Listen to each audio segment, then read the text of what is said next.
répétant un rituel qui dure déjà 107 ans, la fête du Saint-Esprit à la vallée du Guaporé, dans l'état de Rondônia, en Amazonie brésilienne, défie le temps et le cœur des gens simples qui habitent les marges de la rivière et devient une réserve de pureté qui contraste avec l'iconoclastie des temps modernes. La barque qui apporte les pèlerins glisse lentement sur les eaux de la grande rivière, modestement s'approche du port où une multitude de fidèles attendent entonnant les chansons de louange à la divinité. Pour les riverains, l'arrivée de la couronne du Saint-Esprit est l'événement le plus important de l'année. La démonstration de la foi des pèlerins touche jusqu'aux plus sceptiques. À ceux qui ont été favorisés par le Saint-Esprit, ils attendent l'arrivée du petit bateau à l'intérieur de l'eau et tiennent des bougies allumées car ils paient les promesses faites par la divine nature. Les origines de la fête sont attachées à l'impératrice Isabelle du Portugal qui a régné durant le siècle XIII. C'était une époque troublée dans le règne portugais, quand la vie économique se tourna difficile due aux luttes internes, dérangeant l'administration et mettant en risque la sécurité du trône. Il a été alors que la souveraine portugaise a pris une attitude insolite qui a causé l'impact à la cour et a abdiqué la couronne en faveur du Saint-Esprit. Profondément religieuse, la souveraine a résolu que, pendant que les problèmes sérieux n'ont pas été résolus, régnerait sur le Portugal la troisième personne de la Sainte Trinité. Le jour de la Pentecôte, toute la cour est allée à la cathédrale et a déposé dans l'autel la couronne, le sceptre, le drapeau du royaume. L'impératrice se recueillait dans un couvent et attendait les événements. Peut-être dans la raison de cette mesure extrême et exceptionnellement prise par la souveraine, la politique est revenue à la normalité et la vie économique du Portugal sont revenues à la stabilité antérieure.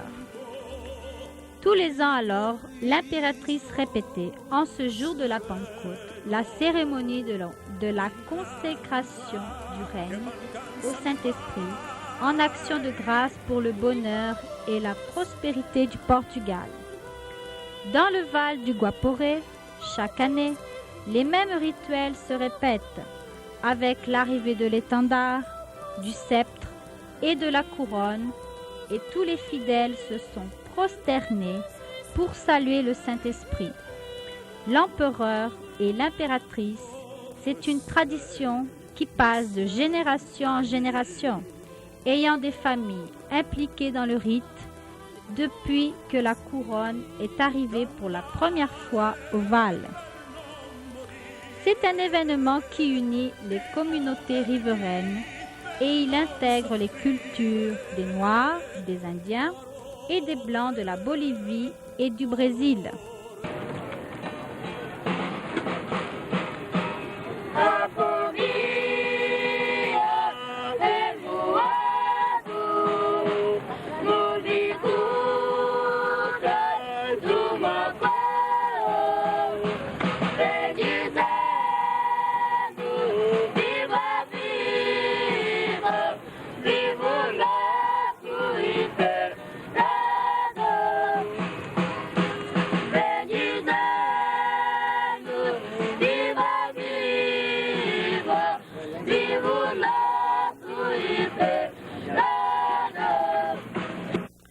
Pendant les fêtes, notre rapport a trouvé le professeur Francis Bernière de la Société de géographie de Paris qui accomplit une étude intitulée « Rondônia, la terre promise ».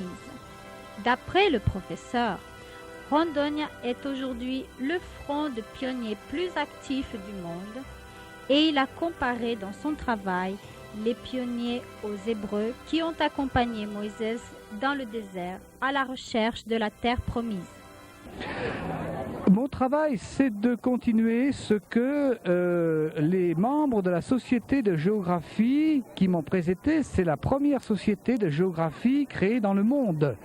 Il y avait Ferdinand de Lesseps qui avait créé le canal de Suez, Humboldt, un géographe allemand qui a donné son nom à un grand courant et qui a exploré l'Amazonie dès le XVIIIe siècle. Et donc, je suis chargé de reconnaître cette partie de l'Amazonie qui est actuellement la première région où il y a beaucoup de pionniers, la première région pionnière au monde actuellement. Mais malgré tout, l'avance de la civilisation à l'intérieur de la forêt commence déjà à compromettre le futur de la fête. Dans le Val du Guapore, les nouvelles générations commencent lentement à se désintéresser pour sa propre culture, assimilant la culture de masse qui est divulguée par les moyens de communication. Manuel affirme que sa famille participe de la fête il y a plus d'un siècle. Mais aujourd'hui, il n'y a plus d'héritier pour suivre la tradition qui peut disparaître avec lui.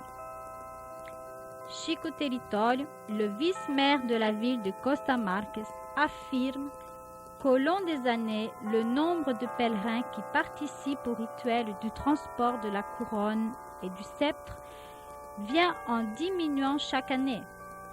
Tenant des communautés où seulement une famille résiste à maintenir la tradition de la pureté et de la foi d'un peuple simple dans un rite de paix.